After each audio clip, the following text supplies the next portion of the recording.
এমন একটা দিনের জন্যই তো আমাদের বেঁচে থাকা, এমন একটা দিনের জন্যই বাংলাদেশ ক্রিকেট নিয়ে দিনমান পড়ে থাকা। এমন দিনে নিজেকে ভাই রাজা মনে হয়, আমাদের প্রত্যেককে নিজেদের সম্রাট মনে হচ্ছে। আমাদের যাপিত জীবনের অনেক দুঃখ কষ্ট গ্লানি, আমাদের যত ক্ষুদ্রতা তুচ্ছতা সবকিছুর ঊর্ধ্বে উঠে আজকে মনে হচ্ছে পুরো পৃথিবীটাই আমরা শাসন করছি, বাংলাদেশ শাসন করছে। বাংলাদেশ আজকের পৃথিবীর রাজা। অস্ট্রেলিয়ার মাটিতে অস্ট্রেলিয়ার বিপক্ষে টেস্ট জয়, এটা কখনো দেখে যেতে পারবো আমাদের জীবদ্দশায় ভাবিনি। আমাদেরকে তো ওরা ডাকেইনি 23 বছর ধরে। কিন্তু সেইটা যখন আমাদের ক্রিকেট দল করে দেখালো, সেটা যখন আমাদের ক্রিকেটাররা করে দেখালেন, টিম ম্যানেজমেন্ট বোর্ড সবাই মিলে যখন আমরা এইরকম একটা অনবদ্য অর্জন এইভাবে ইতিহাসের অমরত্বের জায়গা করে নিলাম অক্ষয় কালিতে লেখা এই কীর্তির মাধ্যমে, তখন আসলে মনে হয় যে এই ক্রিকেট শুধু ক্রিকেট না, এর চেয়ে অবশ্যই অনেক বেশি কিছু। অস্ট্রেলিয়ার মাটিতে বাংলাদেশের এই টেস্ট জয়ে প্রত্যেকের অবদান রয়েছে। আমাদের ক্রিকেট ফ্র্যাটার্নিটি, ক্রিকেট সংশ্লিষ্ট মাঠে যারা খেলেছেন, মাঠের বাইরে যারা ছিলেন, তাদের কার অবদান কম বলেন? বলেন আপনি যে ক্রিকেটটাকে যে জীবনের মিনিয়েচার বলি, এই ম্যাচটা তো কত প্রবল ভাবে আমরা দেখতে পেলাম। যেই বাংলাদেশ সর্বশেষ টেস্ট ম্যাচটা জিম্বাবুয়ের কাছে ইনিংস ব্যবধানে হেরেছে, যেই বাংলাদেশ গত সপ্তাহে ক্রিকেট অস্ট্রেলিয়া একাদশের কাছে ইনিংস ব্যবধানে হেরেছে, 54 রানে অল আউট হয়ে গিয়েছে, সেই বাংলাদেশ কি প্রবল প্রত্যাবর্তন করলো। এবং এই রকম দিন দেখলে, এই রকম ক্রিকেট দেখলে মনে হয় যে জীবনেও প্রত্যাবর্তন করা সম্ভব। জীবনের অন্য একটা মানে আমরা সবাই ক্রিকেট থেকে তখন খুঁজে পাই। আমাদের ক্রিকেটারদের অবদান তাই শুধুমাত্র ওই মাঠের খেলায় না, এর চেয়ে অনেক অনেক বড় কিছু। কেননা ক্রিকেটটা আমাদের কাছে শুধু একটা খেলা না, এর চেয়ে অবশ্যই অনেক বড় কিছু। দেখুন, বাংলাদেশ ক্রিকেট নিয়ে অনেক কিছু হয়েছে। গত এই 6 মাস আগেও আমরা টি-20 বিশ্বকাপ কোন পরিস্থিতিতে কিভাবে খেলতে পারিনি, বাংলাদেশ ক্রিকেট নিয়ে কিভাবে ষড়যন্ত্র হয়েছে, আমাদের ক্রিকেটটাকে কিভাবে ধ্বংস করে দিতে চাওয়া হয়েছিল, সেগুলো নিয়ে আমি অনেক অনেক আলোচনা করেছি। এবং সেই সময় থেকে ঘুরে দাঁড়ানো ক্রিকেটটা যখন আজকে মাস 6 মধ্যে অস্ট্রেলিয়ার মাটিতে অস্ট্রেলিয়াকে টেস্টে হারিয়ে দেয়, তখন মনে হয় যে না, আমাদের ক্রিকেট যেমন হারেনি, আমরাও হারবো না, বাংলাদেশ হারবে না। ক্রিকেট না, খেলাধুলো না, কোনো ক্ষেত্রেই আমরা হারবো না। এই যে একটা জাতির মধ্যে আত্মবিশ্বাসটা এনে দেওয়া, আমাদের ক্রিকেট টিমের এই অবদানটা শুধু তো ক্রিকেটা না, এর চেয়ে অনেক অনেক বড় কিছু। এবং আমি বলছিলাম যে কার কথা বলবেন, কার অবদানের কথা বলবেন? হাসান মাহমুদ এই টেস্টটাতে ম্যান অফ দ্য ম্যাচ হয়েছেন, যথার্থই তিনি ম্যান অফ দ্য ম্যাচ হয়েছেন, এটা নিয়ে কোনো ডাউট নেই। কি অসাধারণ ইম্প্যাক্টটা তিনি রাখলেন। প্রথম ইনিংসে 6 উইকেট নিলেন। অস্ট্রেলিয়ার মাটিতে যে কোনো ফরম্যাটে বাংলাদেশের বোলার হিসেবে তিনি প্রথমবারের মতো 5 উইকেট নিলেন। সেকেন্ড ইনিংসেও তিনি আরো 3টা উইকেট নিয়েছেন। ম্যাচে যে 10 উইকেট হয়নি, এইটুকুই শুধুমাত্র অতৃপ্তি বলতে পারেন। বোলিং এর কথা বলছি, শুধু ব্যাটিং, ওই যে 92টা বল তিনি খেলেছেন, মেহেদী হাসান মিরাজের সঙ্গে যে পার্টনারশিপটা গড়েছেন, সেইটাও কি এই টেস্ট জয়ে তুমুল ভাবে কন্ট্রিবিউট করেনি? Hasan Mahmud man of the match, ঠিক আছে, মেহেদী হাসান মিরাজ তার কন্ট্রিবিউশনটা, মিরাজের ক্রিকেটীয় জার্নিটা কিরকম একটা মুহূর্তে এসে থমকে দাঁড়িয়েছিল, যেইখানটাতে ওয়ানডের ক্যাপ্টেন্সি তার কাছ থেকে কেড়ে নেওয়া হয়েছে এই কিছুদিন আগে, সেটা অন্য আলোচনা, কেন কোন প্রেক্ষাপটে ওগুলো আমরা বলবো না। কিন্তু এই দিনটাতে, কিন্তু এই টেস্ট ম্যাচটাতে তিনি কিরকম ইম্প্যাক্ট রাখলেন।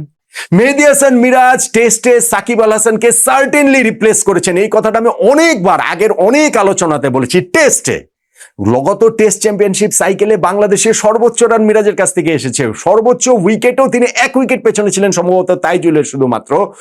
সেই মিরাজ এই টেস্টে তার যে ব্যাটিং এ 65 রান করলেন তিনি, ওই যে আমাদের 308 রানে আমাদের চলে গিয়েছিল 6 উইকেট, সেইখান থেকে আরো 118 রান আমরা যোগ করেছি। মেহেদী হাসান মিরাজ 65 রান করেছেন, টেইল এন্ডারদের নিয়ে যে লড়াইটা করেছেন, অস্ট্রেলিয়ার মনোবলটা তো সেইখানটাতে ভেঙে চুরে দিয়েছেন তিনি। এবং তারপরে বল হাতের কন্ট্রিবিউশনটা, তৃতীয় দিন বিকেলবেলা ওই যে স্টিভেন স্মিথের মহামূল্যবান উইকেটটা নেয়া, সেইখানটাতে তো বাংলাদেশের জয়ের রাস্তা তৈরি হয়ে গেছে। অনিশ্চয়তার যেই জায়গাটা ছিল, সেইটা আজকে চতুর্থ দিন সকালবেলা অস্ট্রেলিয়া যে 3টা উইকেট পড়ছে, সেই 3 উইকেটই তিনি নিয়েছেন। এবং কি বিউটিফুল 2টা ডেলিভারিতে অ্যালেক্স কেয়ারি এবং বাউ ওয়েবস্টারকে তিনি আউট করেছিলেন। আর লাস্টে গিয়েও তো তিনি শেষ উইকেটটা নিলেন, যার মাধ্যমে ইনিংসে তার 5 উইকেট হয়ে গেল। অস্ট্রেলিয়াকে 284 রানে আমরা অল আউট করতে পারলাম। আমাদের সামনে টার্গেটটা দাঁড়ালো মাত্র 57 রান। ফলে Hasan Mahmud man of the match হওয়ার সত্ত্বেও অবশ্যই হাসান মাহমুদ সেটা ডিজার্ভ করেন। মেহেদী হাসান মিরাজের কন্ট্রিবিউশনটা কোনো অংশে কম নয়। তানজিদ হাসান তামিমের কন্ট্রিবিউশন, তাকে এই রেড বল ক্রিকেটে, টেস্ট ক্রিকেটে খেলানো হয়েছে। একটা টেস্ট তিনি খেলেছেন, সেখানে ব্যর্থ হয়েছেন। এই দ্বিতীয় টেস্টে নেমে অস্ট্রেলিয়ার মাটিতে প্রথম টেস্ট খেলতে নামা 1964 সালে পাকিস্তানের লিটল মাস্টার হানিফ মোহাম্মদের পর তিনি সেঞ্চুরি করে ফেললেন প্রথম টেস্ট খেলতে নেমে। সেকেন্ড ইনিংসে 0 রান আউট হয়েছেন, ঠিক আছে, কিন্তু ওই যে ফার্স্ট ইনিংসে তার যে সেঞ্চুরিটা, সেইটাও বাংলাদেশের জয়ে প্রবলভাবে আসলে অবদান রেখেছে। নাজমুল হোসেন শান্ত বাংলাদেশের ক্যাপ্টেন, কি দুর্দান্ত ক্যাপ্টেন্সি তিনি করেছেন, এবং শান্ত যেইভাবে হচ্ছে গিয়ে মাঠে টিমকে লিড করছেন সেটা দেখার জন্য একটা প্রশান্তি। ব্যাটসম্যান শান্ত বাংলাদেশের ইতিহাসে সবচেয়ে বেশি ট্রোলড হওয়া ক্রিকেটার, সবচেয়ে বেশি ব্যঙ্গ বিদ্রুপের শিকার হওয়া ক্রিকেটার, সেই শান্ত যেইভাবে ঘুরে দাঁড়িয়েছেন, তার ক্রিকেট ক্যারিয়ারটাকে যেইভাবে তিনি রিভাইভ করেছেন, ওই যে আমি শুরুতে বলছিলাম না, জীবনের শিক্ষা সেখান থেকে পাওয়া যায় যে না, এইভাবে ঘুরে দাঁড়ানো যায়। এবং এই টেস্টটাতেও শান্তর ক্যাপ্টেন্সির পাশাপাশি 84 রানের একটা অনবদ্য ইনিংস তিনি খেলেছেন। সেঞ্চুরিটা আসলে তিনি ডিজার্ভ করতেন, সেঞ্চুরিটা তার হওয়া অবশ্যই উচিত ছিল। মমিনুল হক ফার্স্ট ইনিংসে 50 পাননি, কিন্তু ওই যে 49 রান, ওই যে তানজিদ তামিমের সঙ্গে 100 রানের পার্টনারশিপ, এই যে সেকেন্ড ইনিংসে অপরাজিত 30 রান, এবং তার ব্যাট থেকেই তো আমাদের সেই ইতিহাস ছোঁয়া মুহূর্তটা চলে এলো। ইবাদত হোসেন, তাসকিন আহমেদ প্রথম ইনিংসে 2 দুগুণে 4টা উইকেট নিয়েছেন। সেকেন্ড ইনিংসেও তাসকিন মিচেল স্টার্কের সেই গুরুত্বপূর্ণ উইকেটটা নিয়েছেন। তাইজুল ইসলাম সেকেন্ড ইনিংসে তিনি মার্নাস লাবুসেনকে একটা বিউটিফুল ডেলিভারিতে বোল্ড করেছেন। মুশফিকুর রহিম ফার্স্ট ইনিংসেই তো শুধুমাত্র খেলেছেন ওই যে 36 রান, কিন্তু ওইখানটাতে যে পার্টনারশিপটা করেছেন গুরুত্বপূর্ণ।